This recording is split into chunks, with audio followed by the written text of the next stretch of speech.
Hello, I'm Joe, and welcome to Saved by Keto. I am sitting here tonight waiting for my son to get out of his drama class, so I decided to put it to good use and talk to you guys for a few minutes. What I wanted to talk to you about today is keto prep, or preparing to go on to the keto diet. It's a big step. And again, you didn't get into this situation you're in right now without taking some time. It took a while. You didn't put on 100 pounds, 150 pounds, or more overnight. So tonight I wanted to talk about sugar. And actually not really sugar, but sugar substitutes. And most of the ones that are available currently for you in little packets to use. And I'm just going to use colors. You all know what they are. Everybody uses the same so that they all know what you're getting regardless of what they call it. You have the pink pack, the blue pack, more recently the yellow pack. Also, in some cases, the green pack. That one I'm actually going to call out by name. But there's a lot of people who are upset over the first three colors we mentioned. And some of that is anecdotal. Some of it is just that they're afraid of anything that's not sugar. But of course, sugar is killing people more and more. In fact, I just heard tonight a statistic that worldwide there's almost 280 million diabetics. And all of that is from diet, not from type 1 or other problems, but just from diet, mainly from the food, from sugars. So, in the 70s, we outlawed the pink pack. And again, that was because some overzealous scientists decided to overdose rats on saccharin. Oh my God, I said the word. But they literally overdosed the poor things. And that eventually was overturned.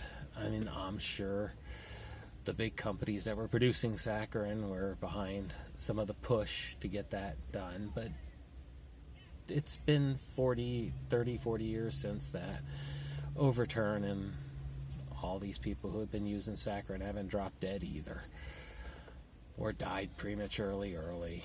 They probably died for other reasons that we'll talk about in a few minutes. Aspartame. Again, I said the word, forget it. I'm gonna call names and names. But aspartame is got a rap on supposedly, I think, they believe it's also cancer causing, and I know they had issues in the 80s about it gave people headaches and things like that, and straight carbs and sugar again were causing many more problems than aspartame has ever been even accredited to by the most ardent anti-aspartame people. And the latest is sucralose, which is your Splendas.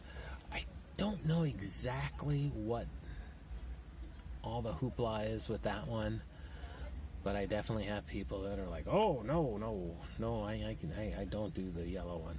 Okay, well, that's all fine and good. And hey, don't take anything you don't want to. In fact, I'm going to tell you not to take it in a minute anyway. And the main reason not to take it is that all three of those have the same bulking agent. They're all anywhere from 60 to 300 or 600 times sweeter than sugar. So in that little 2 tablespoon equivalent packet of sugar substitute, there's maybe a drop in there. That is the actual sweetener, and the rest is what we call a bulking agent. And all of them use the same bulking agent, and that is maltodextrin and some dextrose. Maltodextrin is a sugar alcohol that has twice the glycemic index of sugar. Now, if you don't have a sugar problem and you're not a diabetic, this may not be an issue to you, and you're just looking to cut calories, say. Which is true. Maltodextrin has little to no caloric impact.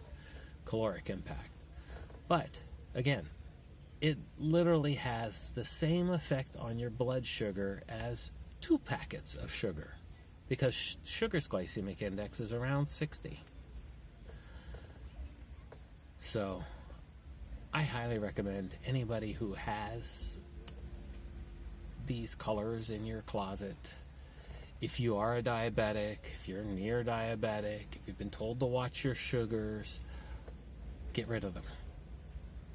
Not because of the artificial sweetener that's in it, but because of the bulking agent. And for that reason, I'm really going to call out a name here: stevia in the raw. Stevia is a wonderful, natural, high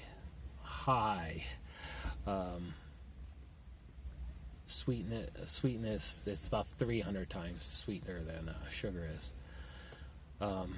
It's a very good sugar. It's not really a sugar alcohol. It is a natural sugar. But stevia in the raw, unlike most of the brands, is bulked up with maltodextrin and dextrose. So please stay away from that also, to the point of, again, I would literally give it away. Give it to your church. Leave it at the coffee counter at work. But go ahead and wait until you can go ahead and buy a liquid substitute, either the stevias, the monk fruits, sucralose in the liquid form, which means by that you're going to be putting in 1 to 2 drops in your coffee. And if you can find a saccharin or aspartame liquid version. Again, I'm not going to get into the politicalness of all those artificial sweeteners. But 2 brands I do know of the stevia, and I've only looked at 2. The Truvia, which is the big commercial brand, and at least in the southeastern United States, Publix's brand of stevia are both cut with pretty much 100% erythritol. And erythritol is what they call a sugar alcohol, which I believe comes from corn. So again, it's a natural byproduct. One of the few, I guess, things from corn I'll actually eat, but that's for another lecture. Sorry, I don't want to say lecture, but another talk. Yeah, the erythritol. Erythritol is about 70% of Swedish sugar, which is why it's a good fit with your stevia and stuff, because the little drops of stevia plus the 70% of erythritol gives you a nice flat, pretty much equal to sugar for that same amount of space.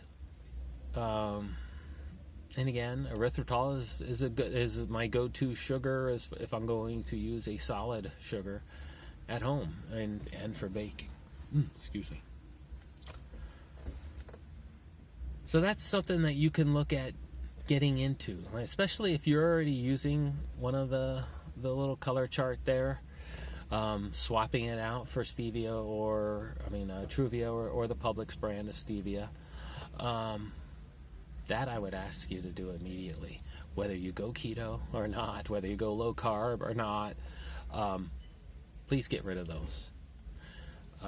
Just a quickie, I wasn't going to talk about this today, but a lot of times you'll hear people moan and groan about your diet pop. Okay, it's much more important for you to get the water than to just, stay away from Diet Pop, but I also don't want to drink water. I drink literally between water and diet soda and possibly sports drinks with no sugar, that have no sugar in them. I drink anywhere from 1.5 gallons to 2.5 gallons a day. And that has, while it doesn't make you lose weight per se, it helps you lose fat all over your body.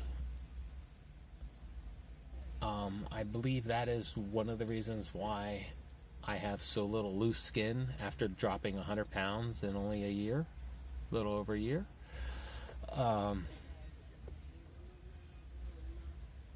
Also, again, sorry, I got distracted. Of the Diet Pops, the ones that use both Splenda and aspartame, they use the liquid form of all those sweeteners, including the saccharin-based ones. I think Tab still has saccharin in it, if I remember correctly or not.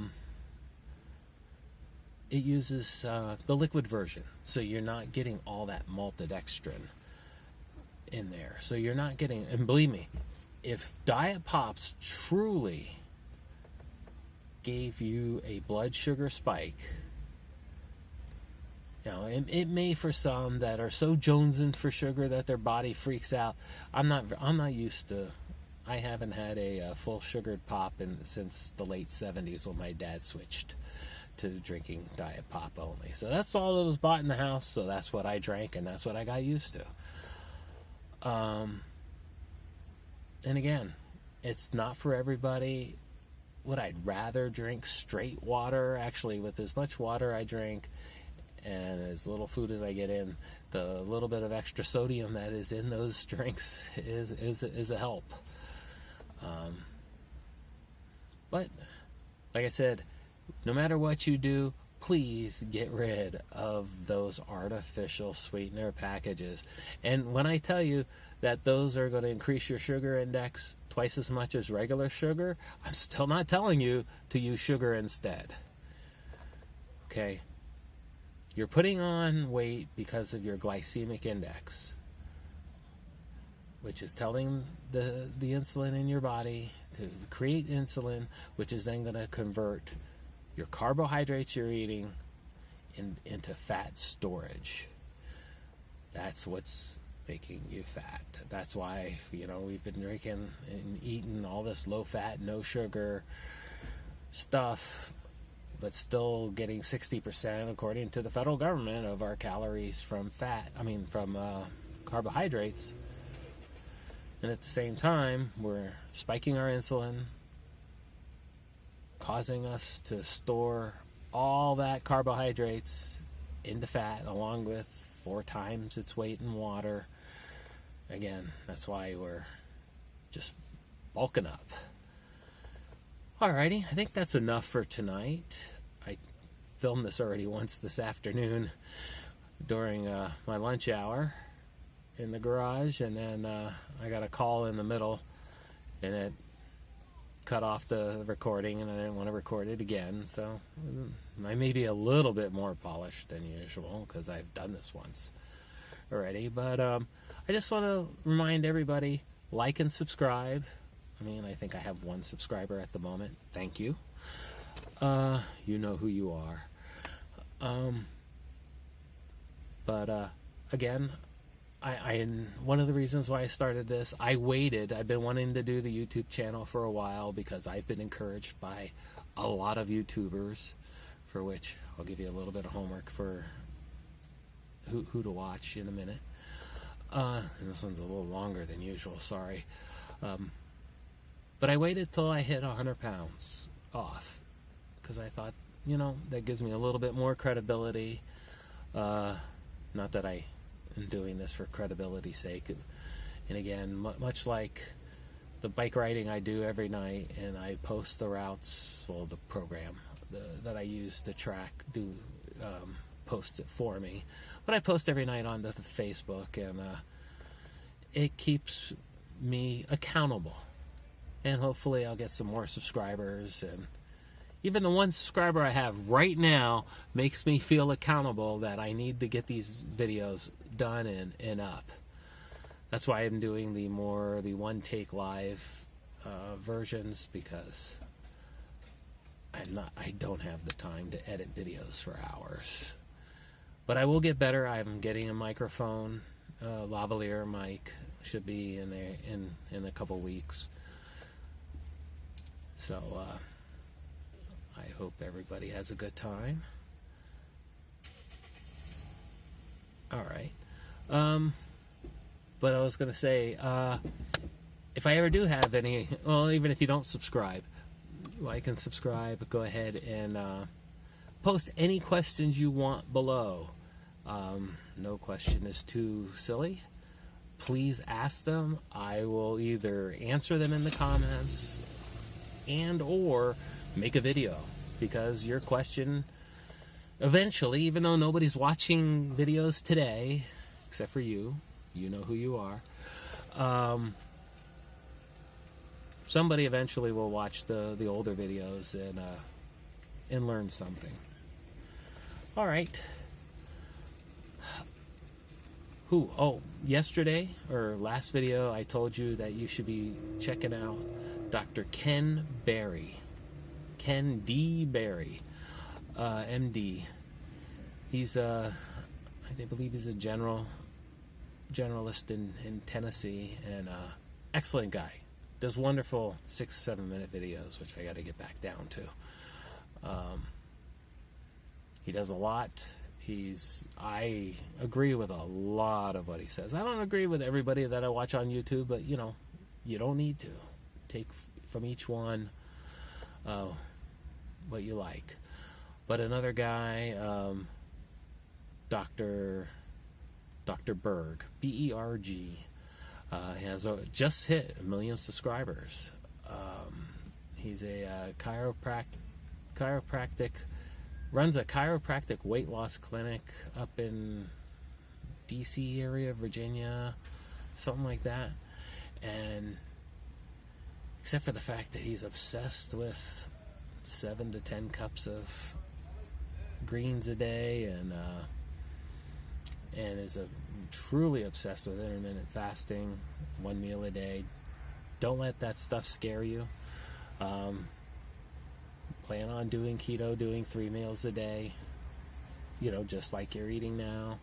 I mean, personally, to me, I'm now down to 1 meal a day, and sometimes I won't eat an entire day, because even with a small 2-egg, 4-strip of bacon breakfast, I've gone 36 hours. And the last couple, I was hungry, but I wasn't around home, and I had to wait to get home to eat. Otherwise, 34 of those hours, I didn't even care. But that's for another day, another topic. Thank you for watching. And again, like and subscribe.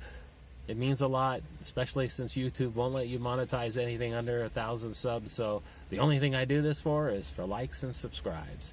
And even dislike. That's fine with me too. Leave a comment.